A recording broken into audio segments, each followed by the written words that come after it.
We turn now to Kevin Hassett. He is the director of the National Economic Council and one of President Trump's top advisors. He's also very popular on that driveway where I'm usually alongside about a dozen reporters. So, Kevin, thank you so much for your time this morning.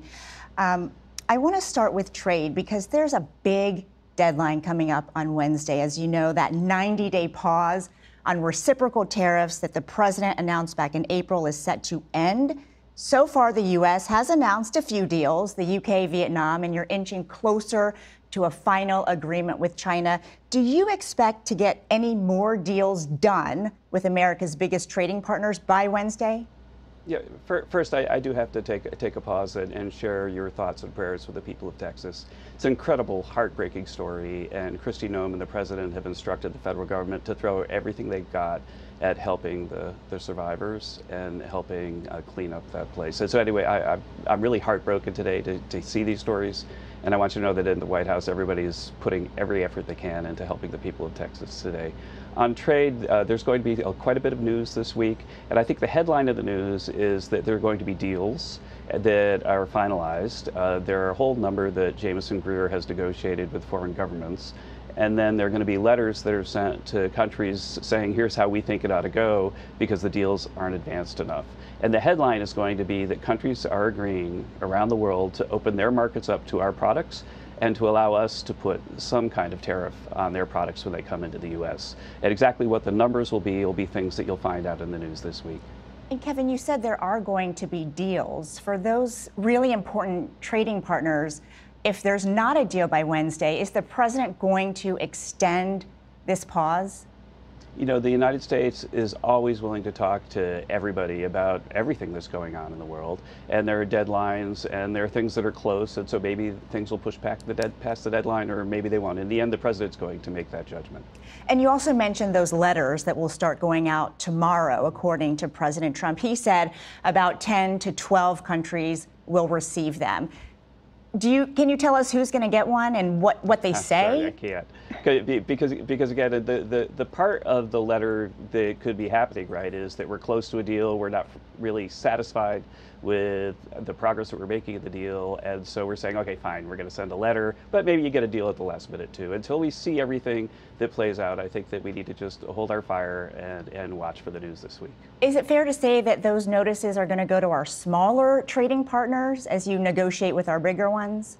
I think that it could be that it'll be both, but also don't forget that when we have great trade deals, our smaller trading partners could become much bigger trading partners. And that's, I think, one of the reasons why countries are racing to set deals up with us ahead of the deadline.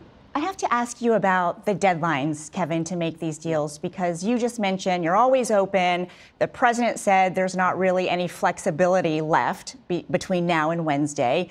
Less than 2 weeks ago, the Treasury Secretary, Scott Bessent, said that deals would be wrapped up by Labor Day. So I wonder, how can companies plan if the goalposts keep moving? How can countries negotiate if they don't even know how much time they have left? Right. Well, the rough outlines of the deals are becoming clear to everybody because we have some deals like the UK and the Vietnam deal that are starting to be, I guess, guidelines for what might happen. But one of the things that we're seeing that's really interesting to me is that people are just onshoring production in the U.S. at a record rate. And so we've had record job creation, record capital spending, and this is even ahead of the big, beautiful bill. And so I think what's happening is that people are responding to President Trump's, potential threats to have high tariffs on countries by moving their activity here into the U.S., which is creating jobs, more than 2 million jobs since he took office, and raising wages. Wage growth is heading up towards the really, really high pinnacles that we saw in 2017. And so I think there's a race right now to get activity into the U.S., and in part that race has been kicked off by President Trump.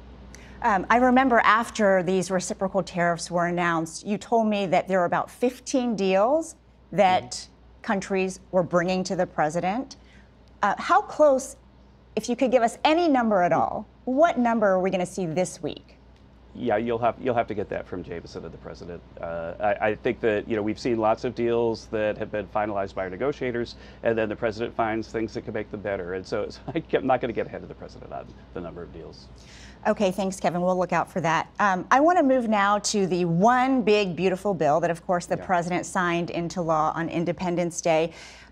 you have it, and now you have to pay for it. And there's a consensus that this bill adds tremendously to the deficit. I know that you are so familiar with these numbers. The Yale Budget Lab estimates it will add $3 trillion to the debt. The Tax Foundation says this tax portion of the bill could also add $3 trillion to the deficit. The Committee for a Responsible Federal Budget, which factors in interest on the debt, says it could add up to $5 trillion over the next decade. And on this very program, even Speaker Johnson answered in the affirmative when asked if this bill would add over $4 trillion to the deficit. I know that the administration says the bill will actually shrink the deficit by $1.5 trillion. Help me understand why there is such a drastic difference between your number and all those others. Well, first of all, let's remember that science is not democracy. Truth is not democracy. Our estimates are based on modeling that we used last time when I was chairman of the Council of Economic Advisors to say what would happen if we had a bill, how much growth we would get. And we said, and we were criticized soundly, that we would get 3% growth. And we even had the really technical macroeconomic models that said that we would get 3% growth. We run the same models through this tax bill. It's even better. And what we're seeing is that if you get 3% growth again, then that's $4 trillion more in revenue than the CBO and these other bodies are giving us credit for. They have been wrong in the past, and they're being wrong again in our belief. But the thing that disappoints me is that if I put out a model and I say, hey, here's what's going to happen, we're going to get 3% growth, and then it turns out it's 1.5% growth, then as an academic economist, as a scientist, then it's my duty to say, what did I get wrong? What did my model miss? These people aren't doing that. And that's the thing that I find disappointing, because we put, peer-reviewed academic stuff on the table, said we're going to get that 3% growth, and then we got it right last time, and we believe we're going to get it right this time. But if you think that 1.8% growth is what's going to happen over the next 10 years, then you should agree with the CBO number. But there's another part of the CBO number that you need to worry about, and that is that if we don't pass the bill, that it's the biggest tax hike in history. And with that big tax hike, then of course we would have a recession. The CEA says that we'd have about a 4% drop in GDP and lose 9 million jobs. If we had a 4% drop in GDP and we lost 9 million jobs, what would happen to the deficit? And so I don't think that the CBO has a very strong record. I don't think that these places have a very strong record. And what they need to do is get back to the basics of looking at macroeconomic models. There's a really famous macroeconomist at Harvard named Jim Stock. They should go back and read everything Jim Stock has written for the last 15 years and fold those into their models, and then maybe we could talk.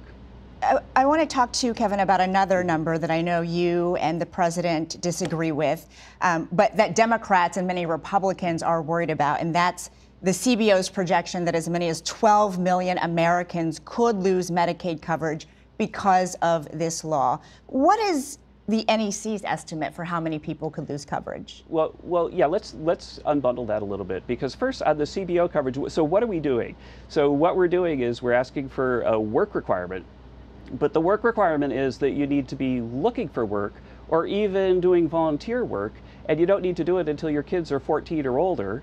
And so the idea that that's going to cause a massive hemorrhaging in availability of insurance doesn't make a lot of sense to us. And then if you look at the CBO numbers, if you look at the big numbers, they say that people are going to lose insurance. About 5 million of those are people who have other insurance. They're people who have 2 types of insurance, and so therefore if they lose one, they're still insured. And so the CBO numbers on that side don't make any sense to us at all. But on the other side, go back to 2017 when we had work requirements for Obamacare, and they said that we'd lose about 4 million insured between 2017 and 2019, and about double that over the next 10 years. And in fact, the number of insured went up quite a bit, by more than 10 million over those 2 years, because the bottom line is the best way to get insurance is to get a job. And we've got a big, beautiful bill that's going to create a lot of job creation and a lot of insurance, and the CBO is just not accounting for that. Well, and again, they need to go back and look at all the things that they got wrong. You realize that they're underestimating Medicaid spending by 20%. They should look back at all the things they got wrong and explain what they're going to do to get it right in the future and to do a better job. And if they do that, we'll take them more seriously. But right now, I don't think any serious thinker could take them seriously, because they've been so wrong for so long. Even back, if you go back to when President Obama passed Obamacare, they got every single number there wrong about how many people would get private insurance and how few people would get Medicaid and so on. And so their record in this modeling space is about as bad as it's possible to be. In fact, you could kind of roll the roulette wheel and come up with a better set of numbers, a better track record history than CBO. Kevin, what about the enhanced subsidies? Is that number wrong too, that the ACA allows about $705 for people to help pay for their health insurance. That doesn't sound like the waste, fraud, and abuse that I know you and the president have talked about eliminating. That just sounds like people who cannot afford coverage, and now it's going to be even more so with these subsidies gone. Right. Well, what if you're looking at the change in the tax on the providers, which is something that has been a key talking point for the Democrats. They say that that's going to close down rural hospitals. What has happened is that rather than let the states have this game where they give $1 to a hospital and then the federal government matches the dollar and then the state taxes some of the dollar away. In other words, that we have an agreement with the states that they're going to match, but then they have this trick where they tax the hospitals after they give them the money, so really it's the federal government giving them the money. And that's why we've been overspending Medicaid by 20% since this trick started happening. And so what we've done is that we've put a haircut on that, but we've also put $50 billion into a trust fund to make sure that the rural hospitals are there to treat the sick. And so I think this is a prudent reform. It's sound budgetary politics, and I think that nobody's going to lose their insurance. Kevin Hassett, we will watch for how that ages. Sure. Thank you very much. Really appreciate your time. If I get it wrong, we'll check. And we'll talk about why I got it wrong, I promise. Thank you. We'll have you back. Thank you very much, Kevin. Thanks, Whit.